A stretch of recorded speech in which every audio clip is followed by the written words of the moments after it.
Tunnel से 41 मजदूरों को बचाया, प्रशासन ने मेरा घर तोड़ दिया। बीते साल उत्तरकाशी की एक सुरंग में फंसे मजदूरों को सुरक्षित बाहर निकालने में अहम भूमिका निभाने वाले वकील हसन के घर को डीडीए ने ढहा दिया है।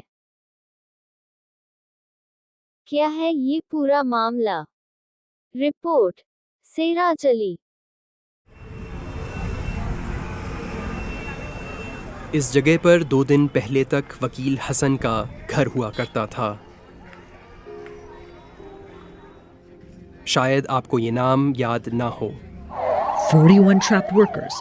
ये वही वकील हसन हैं जिन्होंने पिछले साल नवंबर महीने में उत्तरकाशी की एक सुरंग में फंसे 41 मजदूरों के रेस्क्यू ऑपरेशन में अहम भूमिका निभाई थी।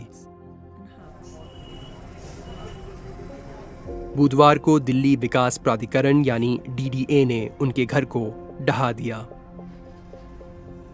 डीडीए का कहना है कि वकील हसन का घर जिस जमीन पर बना था वो सरकारी जमीन थी, लेकिन वकील हसन का दावा है कि उनके घर पर कार्रवाई करने से पहले उन्हें कोई नोटिस नहीं दिया गया।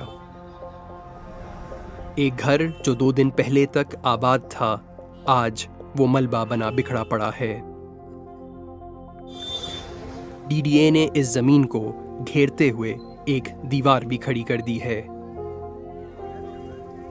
घर के टूटे फूटे सामान के बीच एक तिरपाल के नीचे बैठे वकील हसन बताते हैं कि बुधवार को क्या कुछ हुआ।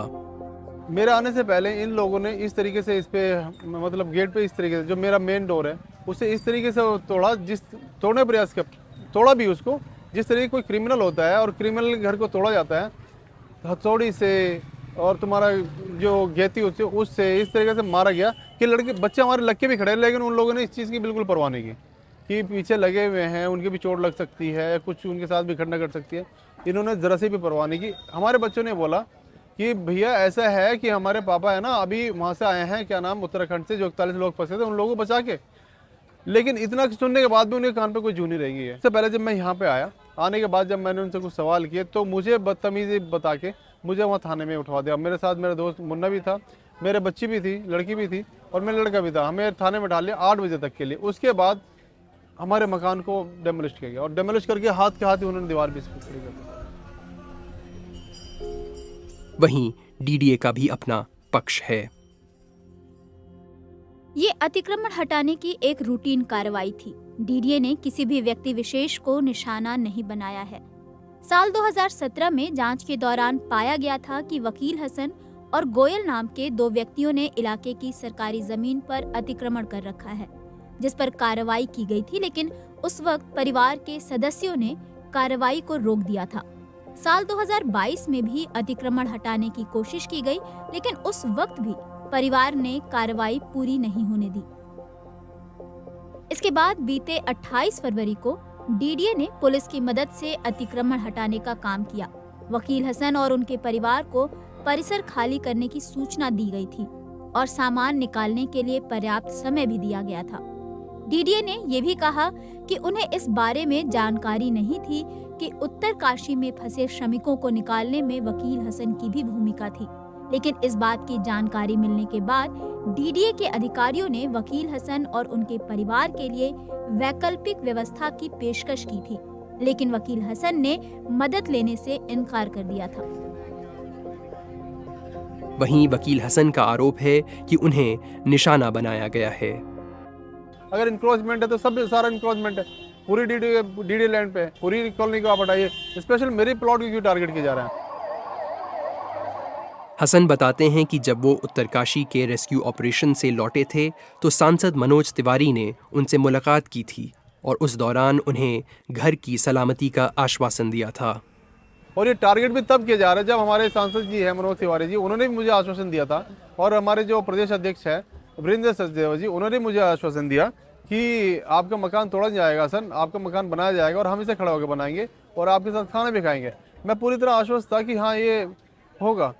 जब इतने बड़े लोग, इतने मतलब बड़े नेता हमें इस चीज़ का आश्वासन देते हैं, हमें भी कुछ विश्वास करना चाहिए, कुछ भरोसा करना चाहिए, लेकिन वो भरोसा कायम नहीं रहा और 2 महीने में ही मुझे रोड पे लाके बैठा दिया।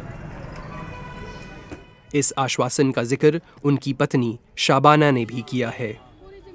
क्या मनोज तिवारी जी को पता नहीं लगा है कि हमारा घर टूट गया, हम बर्बाद हो गए? और वही सिलक्यारा हीरो है ये।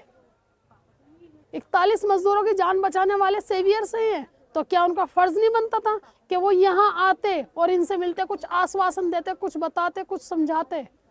मगर आश्वासन से कुछ नहीं होगा। हमारा जैसा मकान था, सिर्फ हमें हमारा मकान दे दो। सरकार से हमारी यही अपील है, क्योंकि हम रोड पे आ गए और हम इतना गरीब आदमी हैं, हम कुछ भी नहीं कर पाएंगे। वकील हसन के घर पर डीडीए की कार्रवाई के बाद दिल्ली के उपराज्यपाल और सांसद मनोज तिवारी ने भी प्रतिक्रिया दी है। उनको घर दे देंगे, उनको घर देंगे सर ने, वो मुझे बताया गया है और उसको जरूर हम कंपनसेट करेंगे, उसको घर भी दिया जाए। घर की लीगलिटी एक अलग बात है, लेकिन उस परिवार को प्रधानमंत्री आवास योजना के तहत घर देना ये हमारी जिम्मेदारी है। हम उनको बहुत जल्दी एकोमोडेट करेंगे। गजा युद्ध, राहत सामग्री का इंतजार कर रहे फलस्तीनियों पर चली गोलियां, 100 से ज्यादा की मौत। ब्रेकिंग, उत्तरी गाजा में इजरायली नरसंहार में कम से कम 150 भूखे नागरिक मारे गए और 1000 अन्य घायल हो गए। इजरायली टैंकों ने हजारों भूखे नागरिकों पर गोलाबारी की, जो अल रशीद स्ट्रीट पर आटे का इंतजार कर रहे थे। इजरायली स्नाइपर्स कुछ स्थानों पर पीड़ितों के पास आने वाले हर व्यक्ति को निशाना बनाना जारी रखते हैं। कमल इदवान अस्पताल के निदेशक ने अल जजीरा को बताया कि पीड़ितों को सीधे शरीर के ऊपरी हिस्से में निशाना बनाया गया था, जिससे पता चलता है कि इरादा हत्या का था।